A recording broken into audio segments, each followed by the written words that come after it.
My friend's name is Joel. He's the only one at school who really sees me, the real me, not just the quiet girl in the corner. We met in freshman science class when I was lost in a cell diagram, and he quietly helped me, no fuss. That's Joel, kind, without needing credit. Our friendship is built on small moments, sharing earbuds on the bus, laughing at videos, talking about my favorite movies and constellations. He listens, really listens, and never makes me feel weird for my obsessions. With him, my brain can finally breathe. He's my safe place in a stormy school. Sometimes I wonder what it would be like to be more than friends. My heart flips when he smiles at me, but I'm scared to risk what we have. So I keep my feelings hidden because our friendship is the best thing in my life. I watch him with his other friends, loud, popular, but with me, he's quiet again. It's like we have our own world. He never makes me feel like I'm too much or not enough. Being myself with Joel is the greatest gift. I hope I never have to find out what life is like without him. Prom was all anyone talked about. Dresses, dates, after parties. I tried to picture myself there, but it always felt blurry and wrong. The idea of a crowded, loud gym was terrifying. I knew I'd just be the weird girl in the corner trying to disappear. My parents suggested a road trip to the coast instead, a quiet escape. We walked on a windy beach, ate fish and chips, and for a while, I forgot about school and loneliness.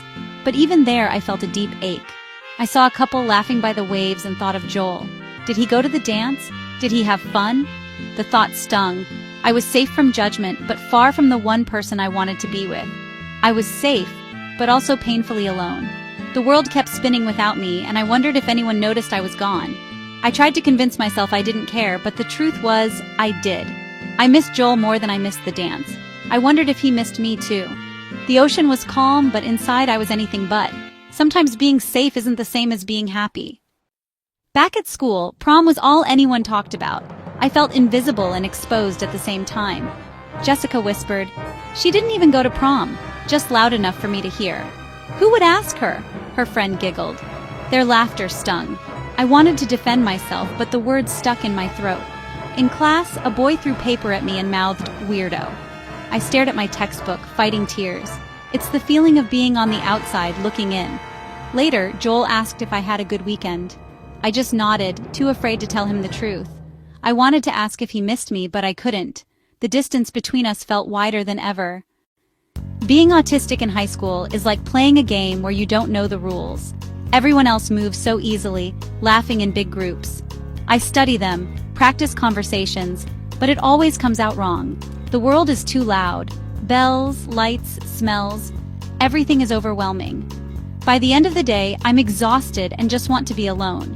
Fitting in feels impossible, like wearing a costume that doesn't fit. When I try to hang out, I end up silent and overwhelmed. People call me shy or stuck up, but I'm just drowning in noise. It's easier to be alone, even if it's lonely. Joel is the exception. With him, I don't have to try so hard.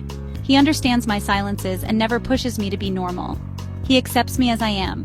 With Joel, I feel like maybe there's a place for me after all. A place where my kind of different is okay. At night, I dream of a future with Joel.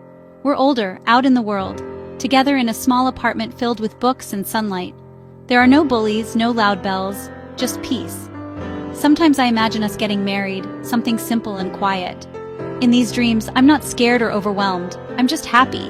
These visions are my secret comfort when school feels unbearable. They remind me that high school isn't forever. There's a life waiting for me, one that could be happy. I hold on to these dreams like a shield.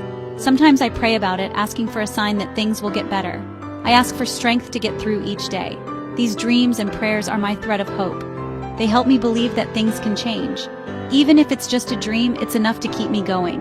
I cling to the hope that someday I'll find my place. And maybe, just maybe, Joel will be there too. My dreams of Joel bring comfort, but also sadness. They show me a world where I belong, but remind me it's not real, at least not yet. I wake up to the same small bedroom, the same loneliness. The happiness is in the what if, but the sadness is in the what now. Joel talks about other girls, and every time it hurts. I have to pretend it doesn't bother me. The secret of how I feel is a heavy weight. The bullying at school makes everything harder. My parents try to help, but they don't really understand. The dreams are my escape, but sometimes they make reality harder.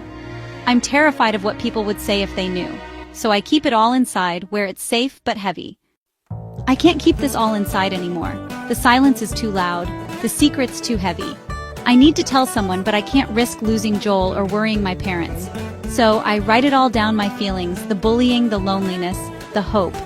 I find an anonymous forum online, a place where I can be honest. I'm scared to post, but I have to try. Maybe someone out there will understand. Maybe another quiet, autistic girl is dreaming of her own Joel. The thought that I'm not alone is a flicker of light. So I take a deep breath and share my story, not for pity, but for connection. I hope my words find a kind reader. Maybe telling my truth will make the weight lighter. Maybe it's the first step toward finding my voice. I don't know what happens next, but for the first time, it feels like hope, and that's enough to keep going.